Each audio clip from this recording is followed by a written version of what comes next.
Before we begin this episode of the Gap Year podcast, I wanted to make an important announcement. I'm Michelle Dittmer, the president and co-founder of the Canadian Gap Year Association.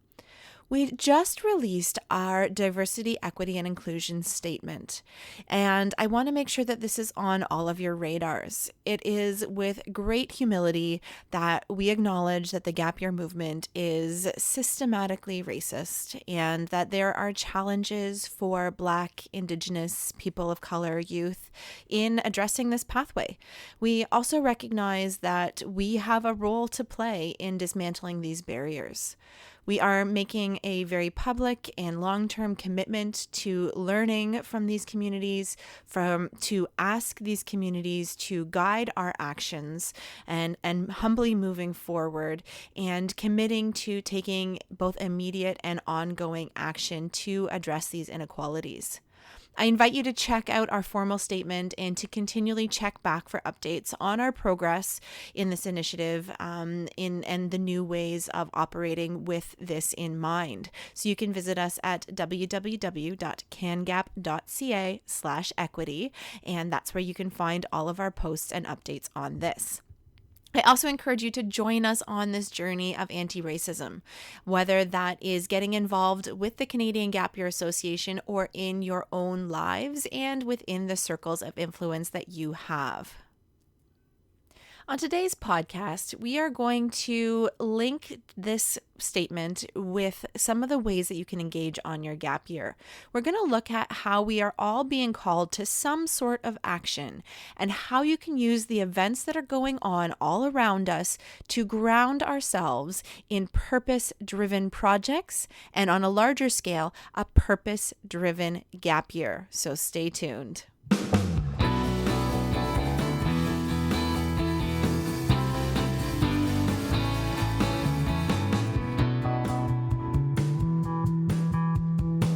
Welcome to the Gap Year podcast, where we explore the who, what, where, when, and why of gap years.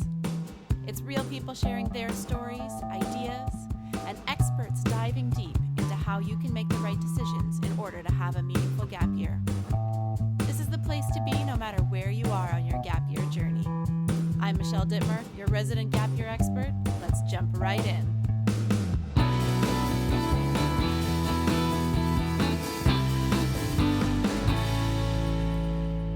Welcome to the Gap Year podcast. My name is Michelle Dittmer, and I am your resident gap year expert. There's so much going on in the world right now that it can feel very overwhelming.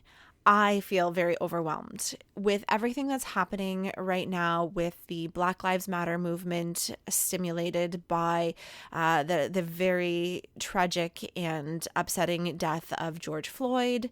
June is also Pride Month, and we feel for our brothers and sisters from the LGBTQ community. It is also National Indigenous Peoples History Month, which in Canada we need to really reflect on our historic relationships with the Indigenous peoples of this land and some of the atrocious things that all the settlers have imposed on these communities and the long-lasting impacts that it's having on these communities. And all of this is happening amongst a global pandemic, and all of this can feel very, very heavy. But at the same time, living through this pandemic has given us all time and space and the opportunity to reflect and to see things differently. Not only see things differently, but to listen differently and to adjust our behaviors and act differently and to just see things on a whole new plane. We are now listening differently to the voices that are fighting for equality, that the voices of the Black community, the queer community, the Indigenous community, they've all been sharing these messages for decades and centuries.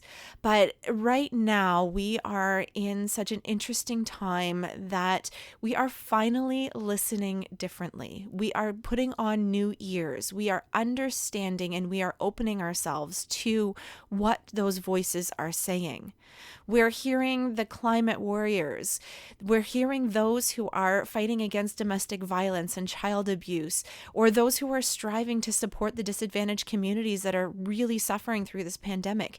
And if you're like me, this feeling of heaviness is just a reflection of how much help this world needs.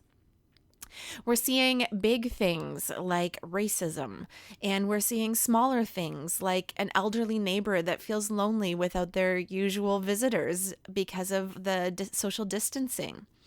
And while I'm not an expert in social justice or activism, I am an expert in helping people to use their time purposely. And while my vehicle of choice is the gap year, this idea can also be applied in so many other ways. It can be applied to what you do on your summer, or what you do on your weekend, or even in your found time because of what's happening with quarantine rules. So I really would encourage you to listen to this no matter what stage of life you're in, because really purpose is the antidote for overwhelm. And right now, that feeling of overwhelm can really, really be a tidal wave that takes over. And by grounding ourselves in purpose, we can start to regain some of that control, and we can start to really, really tap into what the world needs from us and how we can feel fulfilled through those contributions. So purpose can sometimes seem very scary. It can seem very big and maybe even existential. Why was I put on this earth, and what's the meaning of life? But I challenge you to see it a little bit differently. I challenge you to look at the smaller things. We can look at life, the purpose of life, and we can live a life of purpose in much smaller chunks of time. So you can either create chronological chunks of time. So what is my purpose going to be this summer, or this month, or even this weekend? Or you can look at more longitudinal chunks and really think about, what is my purpose as an employee? What am I doing in my job? Or what is my purpose as a volunteer or a brother, or my purpose as an Indigenous woman? So actually looking at the different ways that you can cross-section all of the different roles that you fill, you can find purpose in each of those ways. So whether you're chunking it based on time or chunking it based on the roles that you fill, these are all ways that we can strive to find purpose. And purpose is really feeling fulfilled by the contributions that you make to the world. And actually, I want to flip that around. It should be reversed. By making contributions to the world that benefit others, in turn, leaves you feeling fulfilled.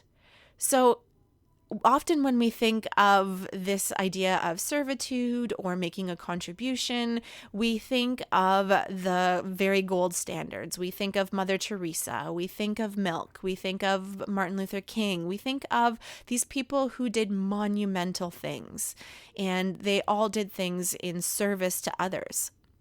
And while those are very aspirational things, and for some of us that may be our calling, but for others it might look a little bit different. It could be earning money to support your family. That's a very, very purposeful thing to do in your life. It may be making headway in research. It may be developing a new product to make somebody's life easier or more enjoyable. Or it could simply be being a good person so that others feel loved. Those are all ways that you can find purpose and live a life of purpose. One way that you can regain your power, you can stop spinning your wheels and get some traction, is to commit to a singular project, a passion project, a purposeful project, one that will allow you to feel fulfilled through making a contribution to something. So this is something that I love to coach people on. It is something that brings me so much joy. And I want to give you a little bit of insight into how to go about this. And really it comes down to 4 different steps for taking on a purposeful project. You have to pick a focus. Number 2, you've got to identify your skills. Number 3, you got to put together a plan. And then number 4 is taking action. You got to make it happen. So let's look at these 4 steps. The first 2, picking a focus and identifying your skills, are the fulfillment part of purpose, while the second 2, make a plan and make it happen, are more the contribution side of purpose. So if we go back to that definition of purpose, purpose is making a contribution that helps other people, and in turn, that leaves you feeling fulfilled. So let's explore those 4 steps. So step 1 is picking a focus. This is really where you want to pick something that you see in the world that you want to change. So asking yourselves the questions, what's bothering me right now? What have I seen in the world that really gets under my skin? What have I been putting off that I've always wanted to tackle? And what call to action that you've heard somebody else put out there do you want to respond to? So I think it's really important that we need to identify what is that thing that we want to do. Maybe it is a project around the house. Maybe it is supporting a particular community. Maybe it is even just learning something for yourself. So what is that thing that you want to do? And you need to spend some time to learn and listen to what is needed to make that change. So right now, the Black Lives Matter movement is a great example of lots of information out there, and the experts in this field are saying we need to follow those that are already leading in this space. If everybody goes out and starts their own initiative, we're really fragmenting the voice. And so to align yourself with what is already happening in so many spaces is such a great way to make a bigger impact. So really spending the time to listen and to think and to learn before you really commit to that action is going to be really important. And that comes down to picking your focus. So I think that is a really, really great place to start. And let's figure out what needs to be done and what role you could be playing. So step 2. So we've picked a focus. Step 2 is to identify your skills. So what gifts and talents do you already have that you can leverage? And there are things that are hard skills. Maybe you are a photographer, or maybe you are able to code or design websites, or maybe you're really good with your hands and you're good at construction and using hammers and building things, or maybe simply being healthy and able-bodied enough to grocery shop for somebody else is a skill that you have. Or perhaps you have the ability to speak more than one language. These are all skills that you could use to support yourself and some sort of initiative or some sort of project that you're going to take on. And the second piece of skills, so you've got the hard skills, but there are also soft skills that you can sit down and you can imagine what you have. Are you compassionate? Are you patient? Do you have undying optimism? Do you have the ability to listen and hear people? Those skills are no less valuable than the hard skills. And it's important that you spend some time to really put together a really strong list of what are your skills, gifts, and talents on the hard skill side and the soft skill side. Because what you can then do is you can take an idea that you have. So what is that focus? What is that topic? What is that project idea that you have? And then match it. What are the skills that I have that can then come together to form a plan? So we're going to take step 1, combine it with step 2, and then when we start to move into step 3 of making that plan, we pull them together and find out how we can make the strongest plan moving forward. Now, I think it's really important to also notice when we're talking about skills that there are other skills that you can learn and develop in order for your project to become more powerful. So put a third column in there. You've got your hard skills, you've got your soft skills, and you've got skills to develop. So it's not to say that if you want to develop a website and you don't know how to code or you don't know how to design a website, that you shouldn't learn how to do that as part of your project. That's a great thing to do, but you can also root it in the things that you do know. So in that third column, list anything that you would like to learn, any skills you would like to develop over the course of executing this project. So let's jump into step 3. Step 3 is to make a plan. And there are tons of things to consider when you are making a plan. But if you take the time to sit down with a piece of paper or a computer and really think it through, you can put together a really great plan, which is going to increase the likelihood that you are going to follow through with it and that you are going to be thoughtful in the way that you approach it so you don't miss any steps or miss any opportunities that might be right in front of you.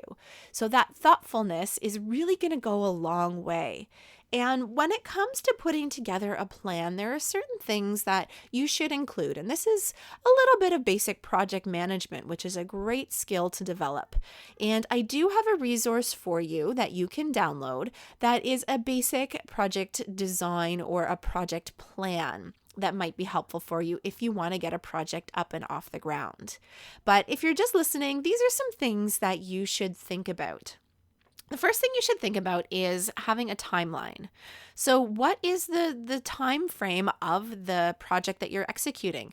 Is this a summer project? You want to get it done before things change again in September.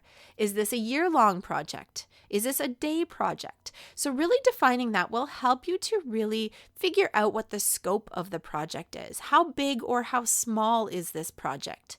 How much time are you going to dedicate to the project? And once you have that big, large bucket or that box or that time frame, then you can start to plot in the other things that you're going to need in order to meet that time frame and that guideline.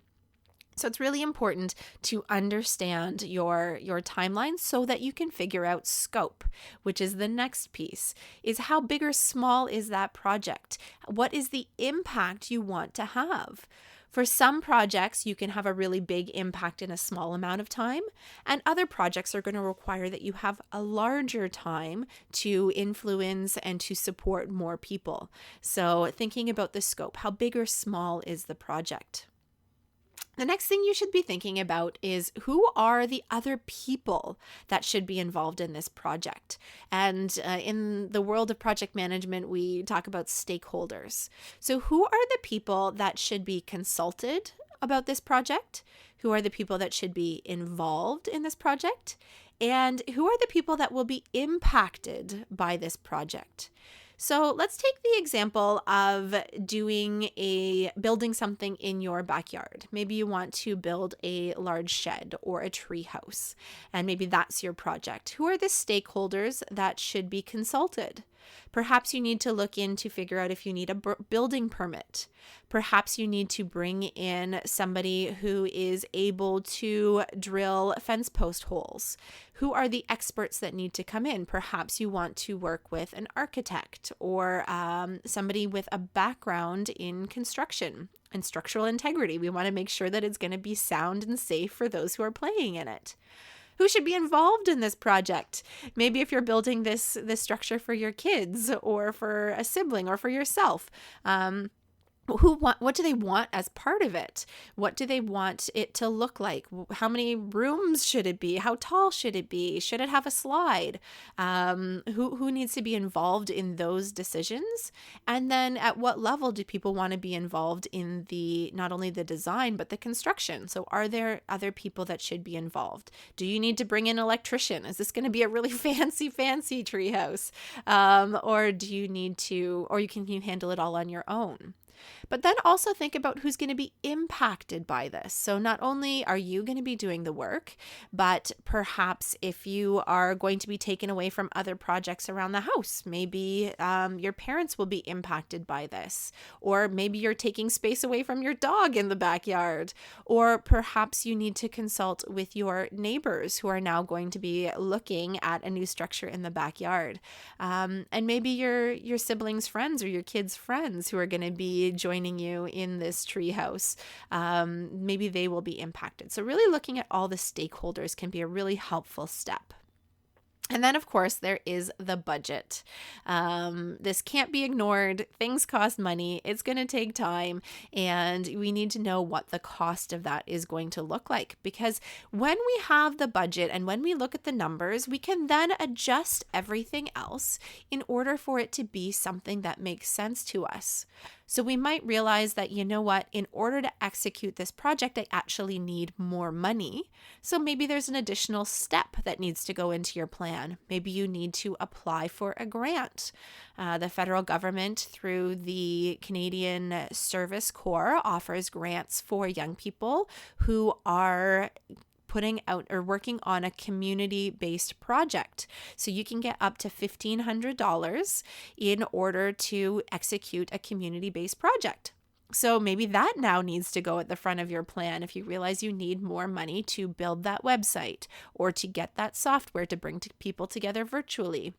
Whatever it might be, looking at the budget will really help you frame how your project is going to work and what adjustments you need to make in order for it to happen.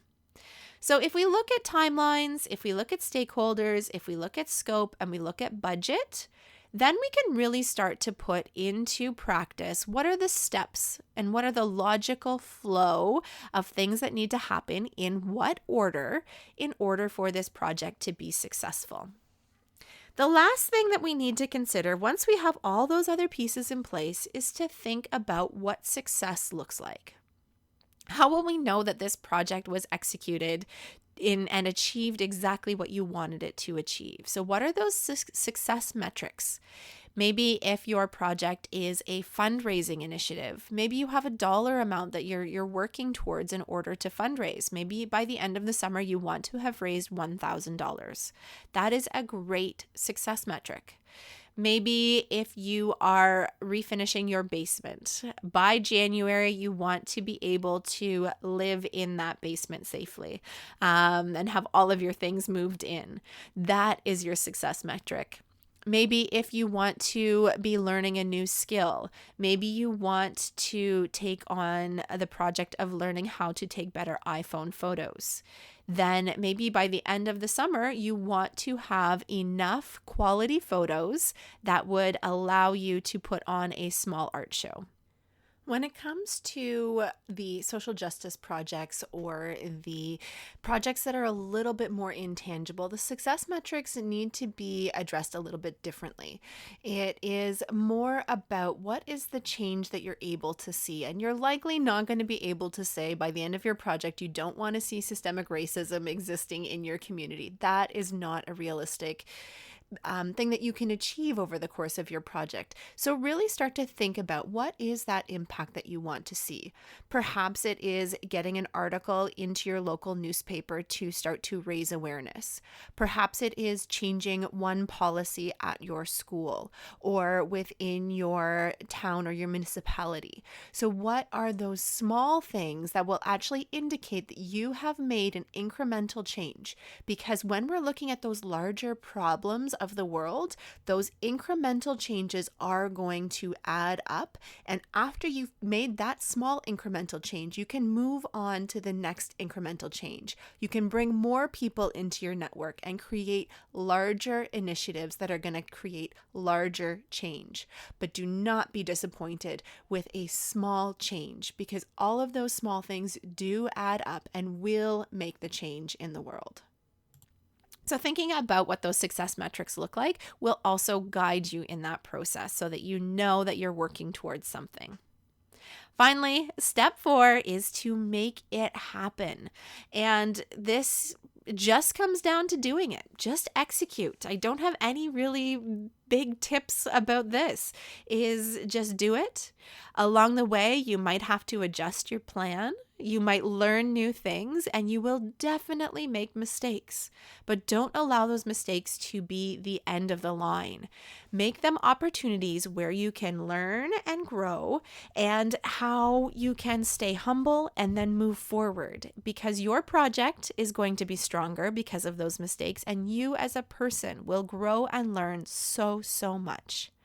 And by doing things, by executing, by taking action, and by learning, that is how real change happens.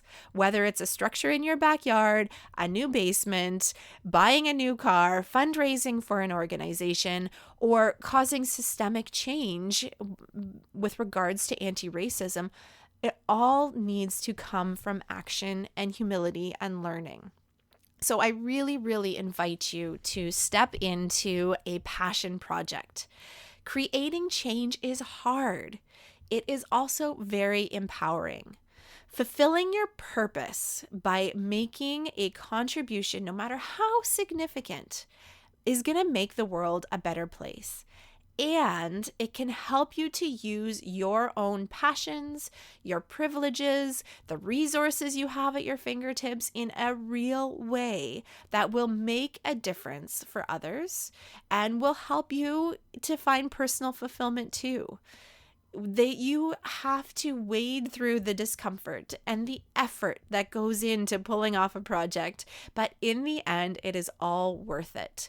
If we go back to the episode on mental health in COVID times with Zippy, she talks about the power of creating and taking nothing and turning it into something, and how empowering that is, and how that brings back a sense of control, and how that really benefits our mental health. And I think it's really important to look at passion projects in that way in this time, is if we can anchor ourselves on a project, it's a really, really great way to be fulfilled and to make a contribution in the world the way that it is.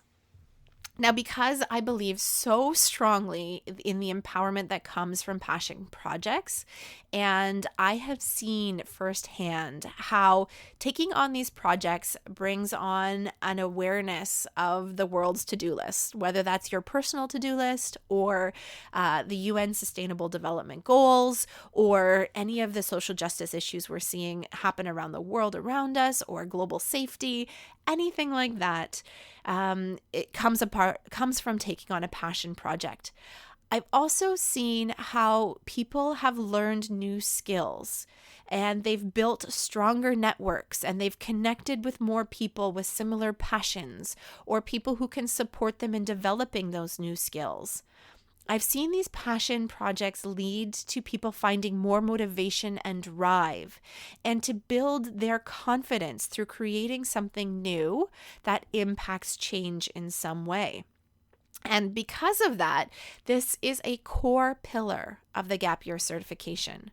So each Gapper who takes on the Gap Year certification must complete an independent project. Now, this is not a school project. So this is a real life, real change, fully designed and executed by a young person project. Now, one of my favorite researchers, Alona Doherty from the Youth and Innovation Project at the University of Waterloo, she researches how young people are wired for innovation and how they are different problem solvers and how they bring unique perspectives to things. And adults just need to make space and get out of youth's way. And this is what this project is all about. It is a way for young people to start to build the confidence and the skills in order to execute projects, small or large. And we provide a little bit of guidance along the side to help them navigate systems and give them encouragement and some cheerleading along the way.